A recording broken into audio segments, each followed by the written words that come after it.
Assalamualaikum warahmatullahi wabarakatuh. Alhamdulillah rabbil alamin. Alhamdulillahilladzi arsala rasulahu bil huda wa dinil haqq liyudhhirahu 'alad din kullih wa kafaa billahi shahida. Ashhadu an la ilaha illallah wahdahu la syarika lah wa ashhadu anna Muhammadan abduhu wa rasuluh la nabiyya ba'dah. Qala Allah ta'ala fil Qur'anil aziz, a'udzu billahi minasy syaithanir rajim. Bismillahirrahmanirrahim. Subhanalladzi asra bi'abdihi layla. Subhanalladzi asra bi'abdihi laylan minal masjidil haram ilal masjidil aqsa alladzi barakna hawlahu linuriyahu min ayatina innahu huwas sami'ul basir. Shadaqallahul azim. Bapak Ibu, saudara-saudara sekalian, alhamdulillah kita panjatkan pujian dan syukur kita kehadirat Allah Subhanahu wa taala. Pagi ini ba'da salat subuh berjamaah kita bisa ta'lim bersama. Semoga langkah kaki kita dari rumah menuju masjid ini semua mendapat maghfirah dan rahmah dari Allah Subhanahu wa taala. Bapak Ibu sekalian, hari ini memang hari istimewa. Di hari Jumat sekaligus kita mentadabbur peristiwa akbar yang dialami oleh Nabi kita Muhammad sallallahu alaihi wasallam berkaitan dengan peristiwa Isra Mi'raj. Bapak Ibu sekalian, para ulama telah menjelaskan kepada kita di dalam berbagai macam kitab tafsir, mulai dari kitab tafsir Muqatil Ibn Sulaiman yang ditulis pada tahun 150 Hijri sampai kitab-kitab tafsir yang muncul pada generasi kita sekarang, semua menjelaskan bahwa berkaitan dengan Isra wal Mi'raj ini salah satu ayat yang paling istimewa yang sering kali disampaikan merujuk pada surah Al-Isra, yakni surah urutan yang ke-17. Di ayat yang pertama Allah Subhanahu wa taala berfirman, Subhanalladzi, maha suci Dia yang asra, memperjalankan. Ini bukan sekedar perjalanan, tapi perjalanan di waktu yang sangat tepat, yakni di waktu malam. Asra, perjalanan di waktu malam, bi'abdihi, terhadap hambanya. Ketika Allah berkata kepada kita melalui Al-Quran ini, kalau Allah menyebut abdun, itu selalu merujuk pada satu pribadi, bukan hanya pada ruhnya, tapi sekaligus pada jasadnya. Itu makna dari kata abdun. Tidak pernah Allah berkata abdun di dalam Quran yang hanya fokus pada ruhnya, tapi selalu merujuk pada ruh dan jasadnya. Sehingga ayat ini kalau dijelaskan secara harfiah, maha suci Dia, yakni Allah, yang telah memperjalankan di waktu malam terhadap hambanya dalam ruh dan jasadnya. Ini kalau dijelaskan. Pada waktu apa? Laila. Laila itu makna harfiahnya malam. Tetapi di sini maksudnya berkaitan pada sebagian malam. Jadi ada dua istilah yang dipakai di ayat yang sama. Jadi kata asra, perjalanan di waktu malam, dan sekaligus laila, di waktu malam. Ini sekaligus pelajaran bagi kita. Ini adalah satu hal yang paling istimewa untuk menjadi renungan kita, bahwa tidak ada sesuatu yang mustahil bagi Allah, bahwa semua kalau Allah berkehendak atas hambanya pasti bisa dilakukan. Bayangkan, ini bukan perjalanan biasa, ini perjalanan di waktu yang sangat istimewa dan tidak semua orang bisa mengalaminya. Tentu saja kalau kita merujuk pada kitab Sirah Nabawiyah, ketika Nabi Shallallahu Alaihi Wasallam menyampaikan hal ini di hadapan bangsa Arab waktu itu, mereka banyak yang ingkar. Kenapa banyak yang ingkar? Karena ini di luar nurul. Tahu maksudnya di luar nurul? Di luar nalar. Hampir bisa dipastikan orang-orang Arab itu pernah melakukan perjalanan panjang, baik ke arah selatan maupun ke arah utara. Kalau perjalanan ke arah utara itu tidak cukup 1 minggu 2 minggu, dari kawasan Hijaz menuju ke kawasan Palestina, itu biasa orang-orang Arab melakukannya, terutama dalam hal perdagangan, dan itu pasti menggunakan kendaraan yang disebut unta. Jadi ini pengalaman semua orang, dan itu ditempuh sekali lagi bukan 1 minggu 2 minggu, tapi ditempuh selama 1 bulan. Bayangkan kalau 1 bulan itu waktu yang sangat lama. Bayangkan kita puasa saja hampir 1 bulan kan, kalau dihitung secara kasar. Itu perjalanan yang lama, 1 bulan itu. Tapi di sini ketika Nabi Shallallahu Alaihi Wasallam menyampaikan kepada bangsanya, kepada orang Arab Quraisy, mereka itu ingkar. Tapi ada sesuatu yang menarik. Ketika mereka ingkar dan mereka kemudian mengetes Nabi, tahu mengetes Nabi? Ya, mencoba untuk mempertanyakan. Karena ini merupakan pengalaman semua orang. Apa yang terjadi di Palestina, bagaimana fisiknya. Mereka bertanya, apa yang ada di sana saja? Tolong ceritakan. Nabi menjawab secara tepat bahwa kondisi Yerusalem, kondisi Baitul Maqdis itu seperti ini, seperti ini, seperti ini. Disitulah mereka kemudian bengong. Tahu bengong? Merasa heran. Ini dari mana dia bisa tahu kondisinya kayak begini, begini, begini, begini. Dari situlah mereka kemudian terpecah menjadi 2. Yang awalnya tidak percaya, kemudian terbelah menjadi 2. Ada yang percaya karena apa yang disampaikan oleh Nabi ini benar semua, tapi sebagian ada yang ingkar. Dan yang ingkar ini salah satunya dikomandani oleh Abu Jahal. Dari situlah kebenaran itu memang pahit. Pada awalnya orang itu boleh meragukan, tetapi ketika disampaikan kebenaran, dia tidak bisa menolak kebenaran itu. Kebenaran itu akan mencari jalannya sendiri. Itu pengalaman kita semua sebetulnya. Betul atau tidak? Kalau orang itu ragu, itu biasa. Karena apa? Dia menuntut bukti. Mereka menuntut bukti. Ketika bukti itu dihadirkan, maka terjadi negosiasi antara hati dan akalnya.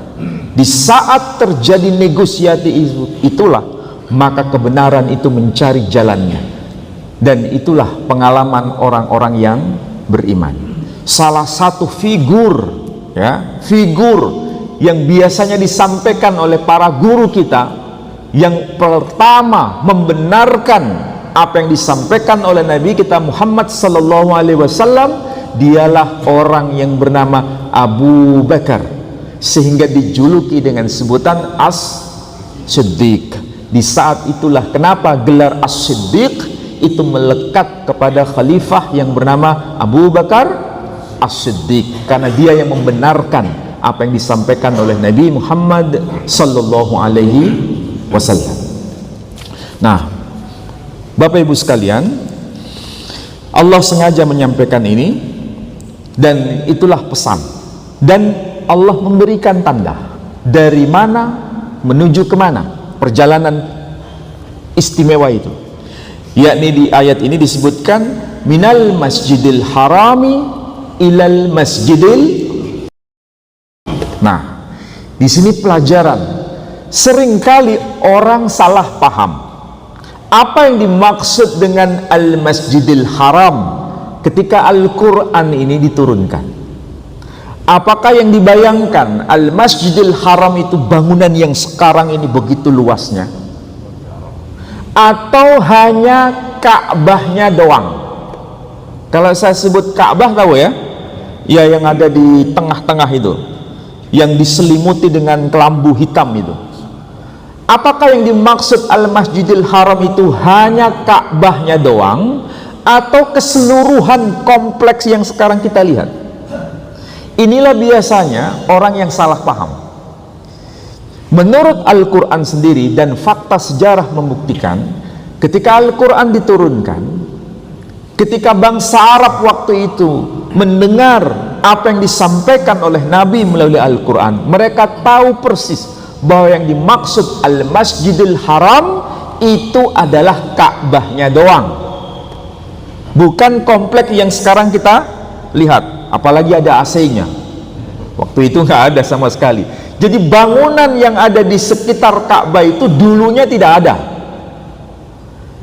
Sehingga kita bisa bayangkan, ketika kita mendengar para guru kita menyampaikan bahwa para sahabat itu menghadapkan wajahnya ketika sholat, itu sholat pada ruangan terbuka atau sudah ada ruangan tertutup? Nah, terbuka, ruangan terbuka. Jadi bisa bayangkan ya, istilah Al-Masjidil Haram itu hanya Ka'bahnya doang. Begitu juga Al-Masjidil Aqsa. Kalau disebut Al-Masjidil Aqsa, jangan bayangkan itu bangunan yang sekarang itu, yang ada kubah emas ataupun kubah yang berwarna keperak-perakan. Bukan itu. Jadi Al-Masjidil Aqsa itu adalah bangunan yang kalau disebut bangunan reruntuhan. Bisa bayangkan reruntuhan? Sampai paham nggak yang saya maksud? Jadi bangunan itu hanya reruntuhan. Sampai sekarang reruntuhan itu masih kelihatan. Kalau kita sebut itu merupakan reruntuhan, berarti sejak kapan itu bangunan yang megah itu didirikan? Itu didirikan pada masa kekhalifahan Bani Umayyah, khususnya seorang tokoh yang bernama Malik bin Marwan pada abad ke-8. Sedangkan Al-Quranul Karim diturunkan pada abad ke-7. Makanya kadang-kadang orang non-muslim salah paham, mengatakan begini, bagaimana mungkin Masjidil Aqsa itu baru didirikan pada abad ke-8? Sedangkan di dalam Al-Quran ini ada istilah Al-Masjidil Aqsa. Berarti ayat yang berkaitan dengan ungkapan Masjidil Aqsa itu baru ditambahkan pada masa kekhalifahan Bani Umayyah. Ayat ini nggak ada. Tuduhannya seperti itu. Kira-kira tahu maksudnya? Ya, berarti dianggap ini sebagai asli atau palsu? tuduhannya dianggap sebagai ayat palsu. Nah, ternyata tuduhan ini sudah terjawab karena Allah sendiri tidak pernah mau menghilangkan barang bukti. Ada yang disebut manuskrip tulisan tangan, dan itu Quran yang ditemukan di Sana'a. Di Sana'a itu berarti di Yaman. Itu ditulis justru pada abad ke-7 Masehi. Tidak ada fathah, tidak ada kasrah, tidak ada dhammah. Bisa bayangkan ya, berarti tulisannya gundul semua. Saking gundulnya, tidak ada titik 1, titik 2, titik 3. Berarti ini bukan hanya gundul, tapi kok pacul. Bukan hanya gundul, tapi buta ini. Tahu buta ya? Fathah tidak ada, kasrah tidak ada, dhammah tidak ada, tasdid tidak ada, sukun tidak ada, ba titik 1 tidak ada, ya, ta titik 2 tidak ada, sa titik 3 tidak ada. Jadi kita sulit membedakan mana itu ba, mana itu ta, mana itu fa, karena tidak ada titik sama sekali. Orang Arab waktu itu bisa baca karena itu bahasanya. Kalau kita kesulitan, saya jamin yang di sini kalau dikasih tulisan huruf Arab ada titiknya, ya kan? Tapi nggak ada fathah, kasrah, dhammah, saya besok nggak bisa baca, ya kan? Kecuali kalau anak pesantren baru bisa, ya kan? Huruf alif, kaf, ta, ba. Nah ini dibaca apa? Kalau kita bingung ini dibaca apa ini? Anak pesantren gampang. Oh ini bisa dibaca aktubu atau dibaca uktub. Kalau dibaca uktub, tulislah. Kalau dibaca aktubu, saya sedang menulis. Tapi kalau kita kemungkinan dibaca iktib, iya toh? Karena nggak ngerti nahwu sorofnya. Nah bayangkan, ini tidak ada titik 1, titik 2, titik 3. Orang Arab dulu bisa baca. Sampai hari ini pun orang Arab masih bisa baca. Ini yang disebut tulisan naskhi, tulisan era dulu, dan itu sampai sekarang masih ada. Nah, Quran Sana'a ini abad ke-7, dan sudah ada ayat ini berkaitan dengan minal masjidil harami ilal masjidil aqsa. Sudah ada ayatnya itu. Berarti tuduhan yang mengatakan bahwa ayat ini adalah ayat tambahan yang baru ditulis pada masa kekhalifahan Bani Umayyah, berarti itu benar atau salah? Salah. Nah sekarang masuk pada pemahaman, berarti yang dimaksud Quran Al-Masjidil Aqsa itu bukan bangunan yang sekarang itu pada abad ke-8 dibangun, bukan, tapi itu reruntuhan. Berarti terbuka atau tertutup? Terbuka, persis seperti Al-Masjidil Haram itu juga terbuka. Dan salah satu sisanya ya, sisa bangunan reruntuhan itu yang diabadikan sampai sekarang, itu yang disebut sebagai tembok ratapan. Dan di tembok ratapan itu ada penanda. Penanda apa? Di situ kalau jenengan pernah umroh plus apa itu Masjidil Aqsa, Yerusalem maksudnya. Coba ingat-ingat, pernah nggak ketika lihat tembok ratapan itu ada semacam kayak apa itu, bukan kunci, kayak pegangan, kayak apa kalau bahasa di sini namanya handle, kayak handle. Disitulah dulu Nabi Shallallahu Alaihi Wasallam menambatkan buruknya. Dan kalau ada bangunan yang disebut kubah emas itu, ya di tengah itu kalau kita masuk, di situ ada semacam yang disebut avon hasti.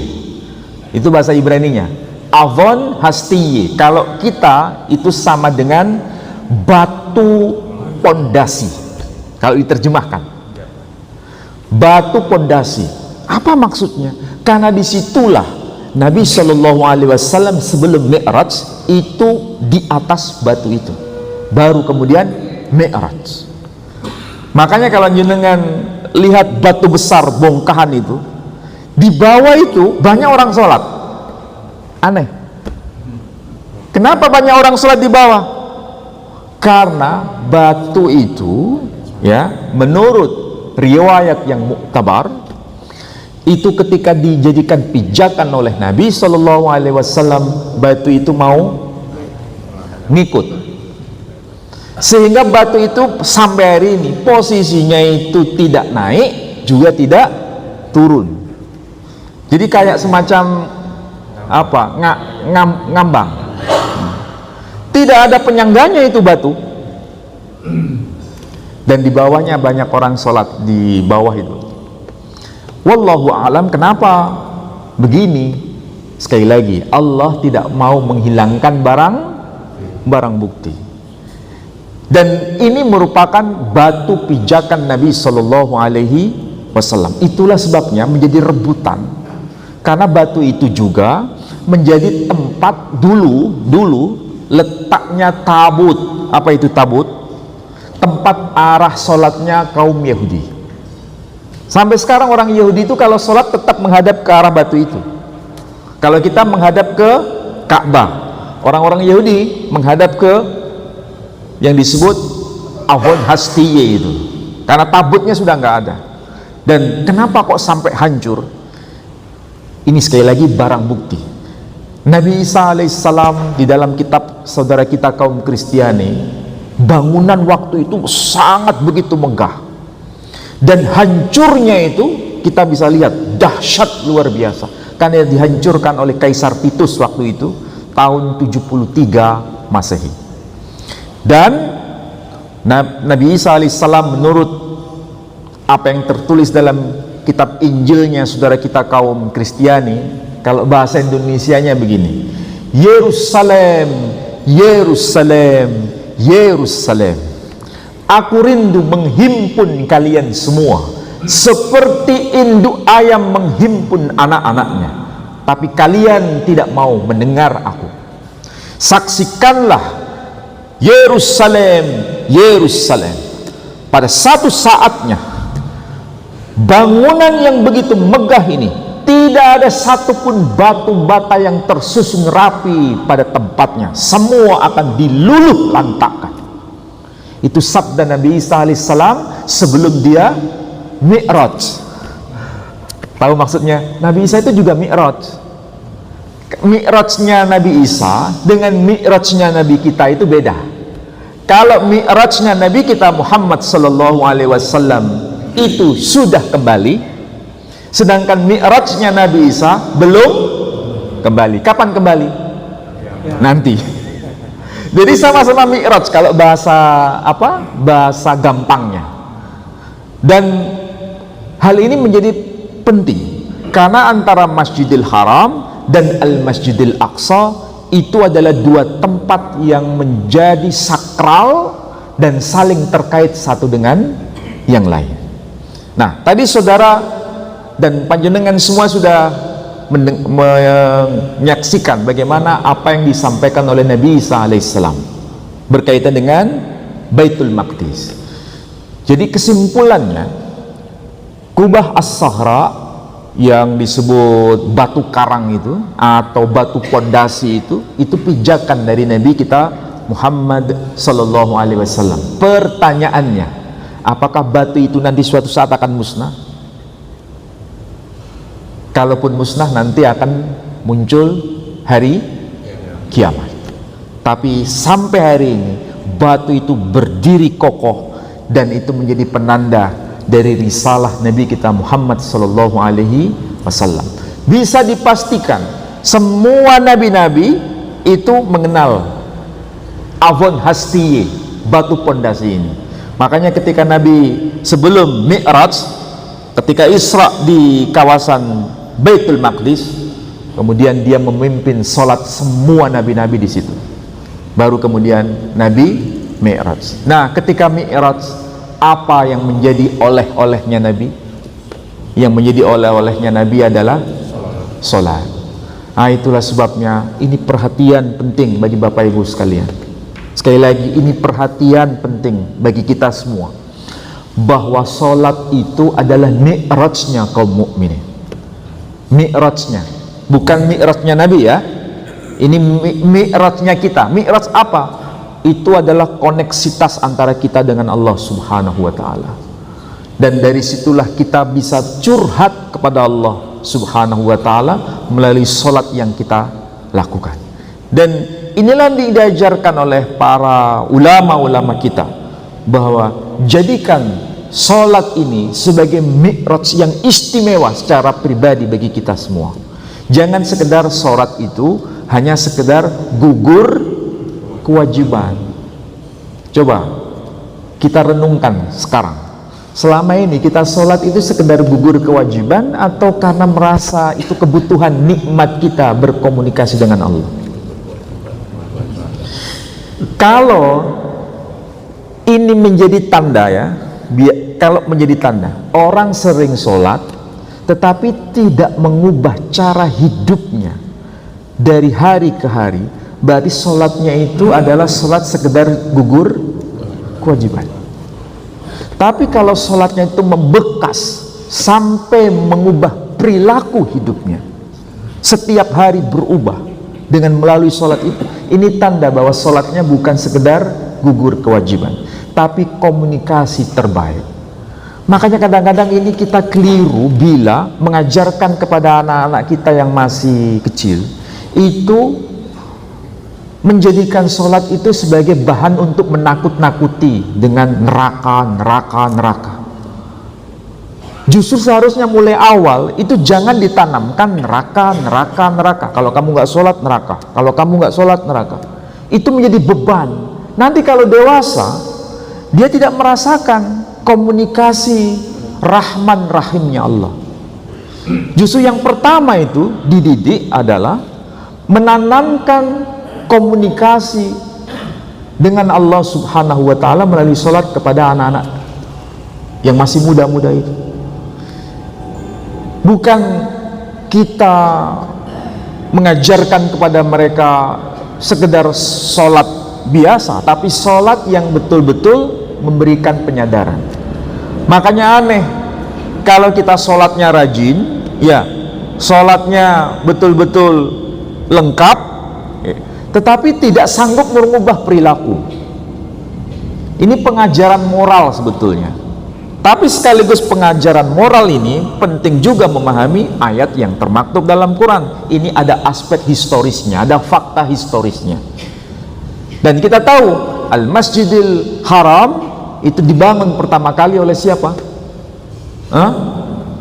Dibangun oleh siapa? Bukan Nabi Ibrahim. Siapa? Nabi Adam. Nabi Adam pertama. Tapi kemudian mengalami penghancuran karena peristiwa apa itu? Banjir besar. Baru kemudian Allah memerintahkan kembali seorang tokoh yang bernama Ibrahim untuk apa? Merenovasi. Nah, itulah sebabnya termaktub dalam surah Al-Baqarah ayat 127. Apa itu? Wa idh yarfa'u Ibrahimul qawa'ida minal baiti wa Ismail Rabbana taqabbal minna innaka antas samiul alim. Jadi di situ ada bukti bahwa Nabi Ibrahim diperintahkan untuk membangun pondasi rumah suci itu. Dan ini saudara-saudara kita non muslim pun tahu siapa itu Ibrahim. Makanya tadi saya baca Ibrahim atau boleh dibaca Ibrahim. Mereka menyebut dengan nama Abraham. Dan Allah sendiri menegaskan dalam Quran, inna awwala baiti wudi'a lin-nasi lalladzi bi Bakkah. Sesungguhnya bangunan yang suci yang pertama kali ditegakkan di muka bumi ini adalah yang berada di Bakkah. Nah, di Bakkah yang kita kenal sekarang dengan sebutan Makkah. Sedangkan Al-Masjidil Aqsa itu dibangun oleh cucunya Nabi Ibrahim yang bernama Sulaiman.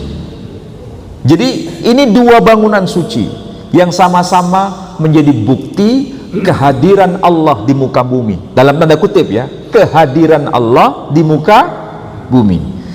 Namanya Allah diabadikan di dua tempat itu dan disucikan, disakralkan. Dan ini perwujudan dari Baitul Ma'mur yang ada di sono. Makanya saudara kita non muslim itu kalau berdoa Ya sama seperti yang disampaikan dalam Quran. Apa yang mereka sampaikan? Saya pernah mengutip di sini kan kemarin. Apa itu doanya? Bapa kami yang di surga, dikuduskanlah namamu, datanglah kerajaanmu, jadilah kehendakmu di bumi seperti di surga. Berarti yang ada di bumi ini difotokopi dari yang di surga. Sama seperti dalam Quran ada ungkapan apa? Lahum darus salam inda rabbihim. Di surga itu ada yang disebut surga Darussalam. Di akhirat itu ada surga yang disebut Darussalam, dan itu bagi orang-orang yang saleh. Dan itu dapat kita raih bila kita melakukan hal yang sama di muka bumi. Apa itu? Kita diingatkan bahwa bumi ini hanya diwarisi oleh orang-orang yang saleh. Lihat itu surah Al-Anbiya, surah 21 ayat yang ke-105. Walaqad katabna fiz zabur min ba'd dzikr annal arda yarithuha ibadiyas salihun. Ini adalah mata rantai, dan Allah berkata, dan sungguh telah termaktub di dalam kitab Zabur sebagaimana telah tertulis di Lauhil Mahfuz bahwa bumi ini hanya diwarisi oleh orang-orang yang saleh. Sekali lagi jangan salah paham ya, bukan saya berarti menyamakan semua agama, jangan salah paham. Kalau nanti ini salah paham bahaya. Yang saya maksud adalah apa yang tertulis dalam Quran itu terkonfirmasi dengan kitab-kitab sebelumnya, dan inilah Al-Quran itu. Makanya apa yang tertulis dalam Quran bisa dilacak melalui kitab-kitab sebelumnya, dan spiritnya itu ada mata rantai. Dan ini adalah risalah para nabi yang diabadikan dalam Quran dan sekaligus yang diamanahkan pada risalah-risalah sebelumnya.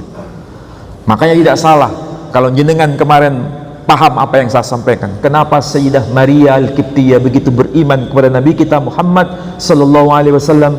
Karena beliau tahu dan sangat tahu apa yang tertulis dalam Quran. Wahyu yang diterima oleh suaminya ini, calon suaminya ini, memang tertulis dalam kitabnya sendiri. Makanya dia selalu berdoa mirip seperti yang tertulis dalam Quran, hanya saja bahasanya beda. Kalau dalam bahasa Suryani kan disebutkan begini, Avonde basmayo yitkadeshemiha tabo malkhutiha yitsirit soniha kasher bashamayim gambaret. Kasher bashamayim gambaret artinya jadilah kehendakmu di bumi seperti di surga.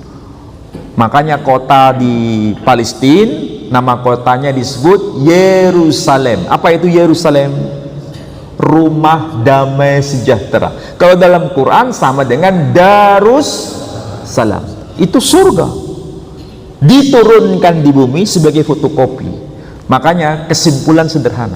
Orang yang umrah, orang yang haji, termasuk orang Yahudi kalau hajinya aja di Yerusalem, seharusnya itu mengemban risalah seperti apa yang ada di langit harus terjadi di bumi. Dan kalau kita pulang umroh atau haji harus membawa spirit itu. Kalau di sono tidak boleh mencabut tanaman, ya kan? Berarti tidak boleh merusak kan? Pulang ke sini juga tidak boleh merusak, iya kan? Apalagi merusak hutan. Kalau di sono tidak boleh menumpahkan darah, di sini juga tidak boleh menumpahkan darah. Di sono tidak boleh berkata-kata kotor, di sini juga tidak boleh berkata-kata kotor. Jadi aneh, ajaib bila orang itu umroh setiap tahun, ya. Tapi setelah pulang ke sini hasilnya sama saja. Maksudnya setiap hari yang ngerumpi, setiap hari ya ngerasani orang, berarti umrahnya ataupun hajinya itu adalah haji yang sekedar ritual, bukan pada substansi. Dari sinilah Allah mengajarkan kepada kita begitu. Mudah-mudahan apa yang saya sampaikan ini mengubah cara kita memahami agama ini secara benar. Baik, ada yang mau tanya? Ya, satu aja ya. Nah, satu atau dua? Silakan. Ada mic? Salam. Mohon maaf, saya menanyakan dari saya persepsinya salah menerima. Tadi menerangkan bahwa kerusuhan Masjid Al-Aqsa itu ada fondasi yang berwarna banyak jamaah sholat di situ. Pertanyaannya itu fondasi itu bukan atau sebut di atas tanah begitu, karena tadi diterangkan bahwa di bawahnya banyak orang sholat begitu. Nah, saya menyimpulkan kalau itu di kita berarti hampir sama di Rodokan itu.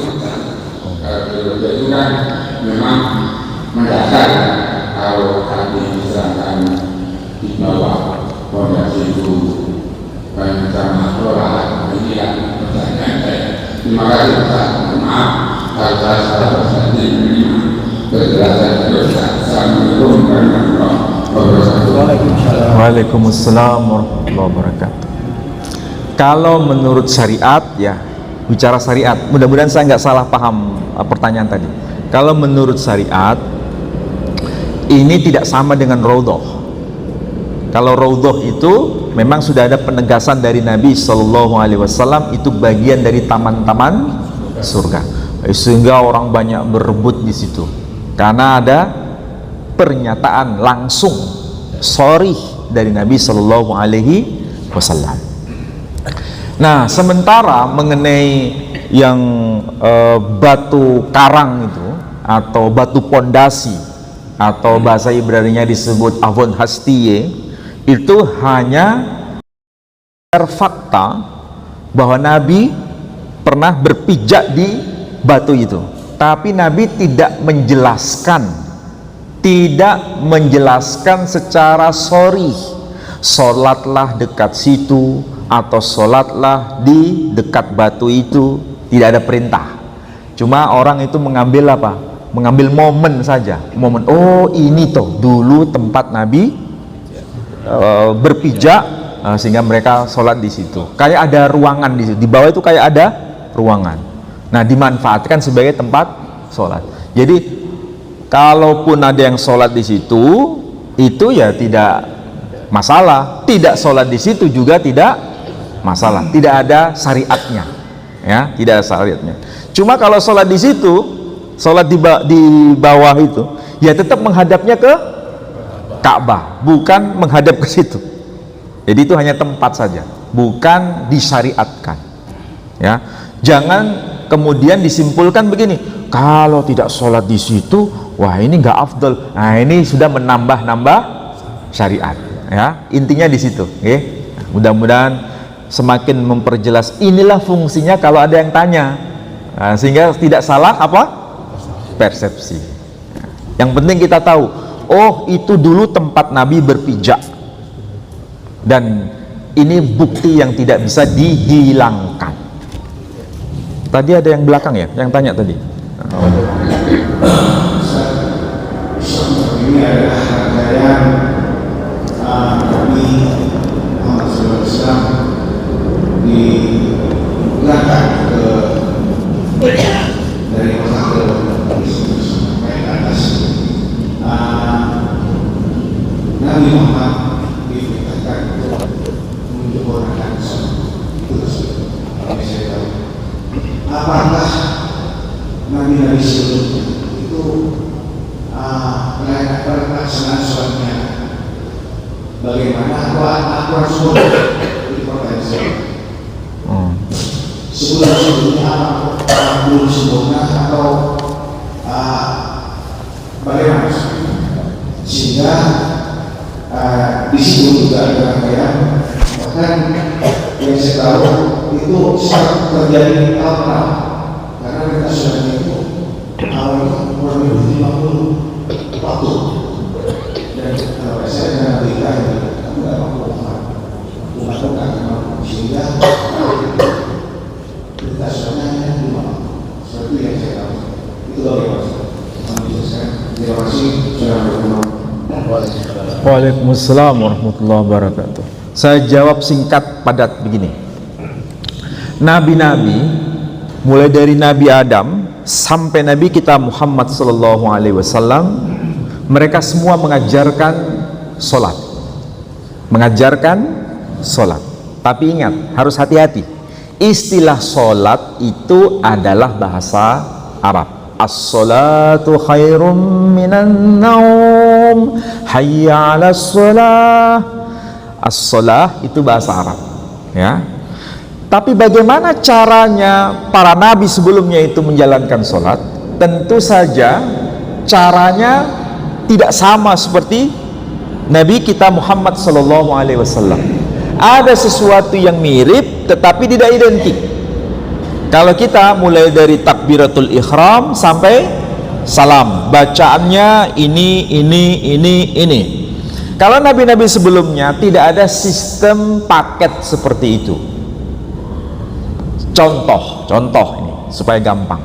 Kalau kita tanya kepada non muslim bagaimana sholatnya Nabi Isa, mereka akan jawab, oh sholatnya Nabi Isa itu sujud.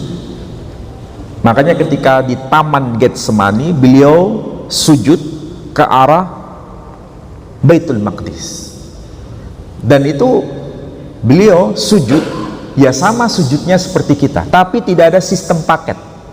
Kita ada berdiri, ada ruku, ada sujud. Nah, dalam bahasa Suryani beliau menyebutnya dengan sebutan selotah. Nah, dalam bahasa Arab disebut as-salah. Mirip kan? Selota as-salah. Ini salah satu contoh. Apakah nabi-nabi sebelumnya juga melakukan hal yang sama? Salat itu gerakannya apakah ada yang mirip? Jawabannya iya. Sampai hari ini kalau kita tahu ya, semua agama itu ada pola yang mirip. Agama Hindu ada sujudnya. Agama Buddha ada sujudnya. Agama Zoroaster ada sujudnya. Agama Yahudi ada sujudnya. Agama Nasrani ada sujudnya. Cuma Nasrani yang mana? Nah, kalau yang Nasrani Ortodok itu ada sujudnya. Kalau yang di Indonesia karena kebanyakan Katolik dan Protestan tidak ada sujudnya, ya kan? Tapi kalau yang Ortodok ada sujudnya. Dan Muslim sudah pasti ada sujudnya. Ya, di sini ada sesuatu yang mirip. Itulah yang disebut dengan istilah solat. Cuma kalau kita solatnya itu sistem paket, ada berdiri, ruku, sujud. Kalau mereka tidak, hanya bagian-bagian parsial. Nah, itu. Jadi kesimpulannya, apakah Nabi semua itu solat, diajarkan solat? Iya, tapi tidak sistem paket. Nah, itu satu. Yang kedua, kalau berkaitan dengan Nabi Shallallahu Alaihi Wasallam diperintahkan sholat saat Isra Mi'raj itu, sebelumnya Nabi itu menjalankan sholat. Iya. Salah satu sholatnya Nabi itu sholat apa? Sholat tahajud itu, sholat malam itu. Nah, ketika Nabi diperintahkan oleh Allah Subhanahu wa Ta'ala, yang disebut oleh sholat itu, yang dimaksud adalah sholat 5 waktu itu. Nah, sholat 5 waktu inilah yang kemudian kita peringati sebagai hasil dari Mi'rajnya Nabi Muhammad Sallallahu Alaihi Wasallam. Bahkan dialognya Nabi Sallallahu Alaihi Wasallam dengan Allah Azza wa Jalla diabadikan dalam sholat itu.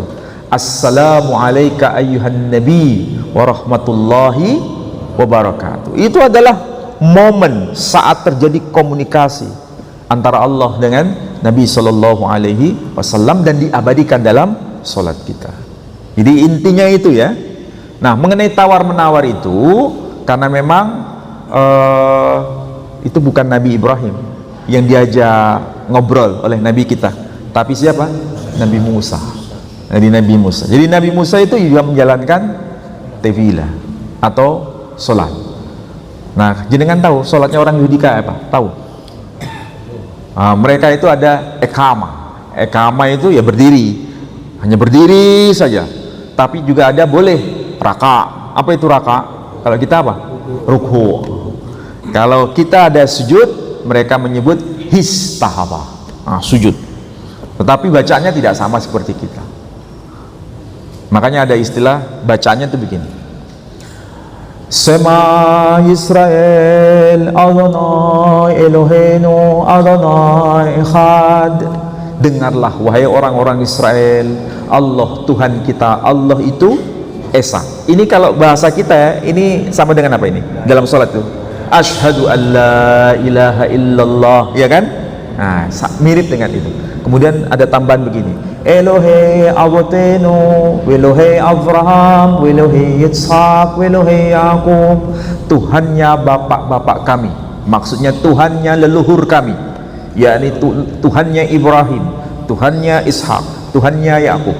Nah, kita dalam sholat mengabadikan apa itu?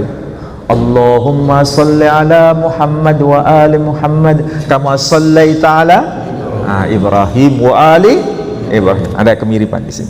Nah, dari sinilah terbukti mata rantai itu. Risalah Nabi kita tidak terputus dengan risalah para nabi sebelumnya. Ya, mudah-mudahan bisa tuntas jawaban saya ini.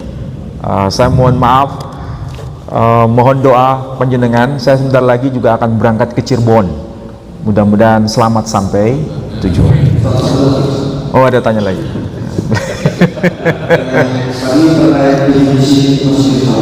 Masjidil Haram, ya. Tapi kan ada di ayat itu kan yang bahas ayat kita tidak boleh berdoa di Masjid Haram. Kurang boleh berdoa saja di dalam Masjid Haram tapi oleh Allah. Itu gimana korelasinya? Ya.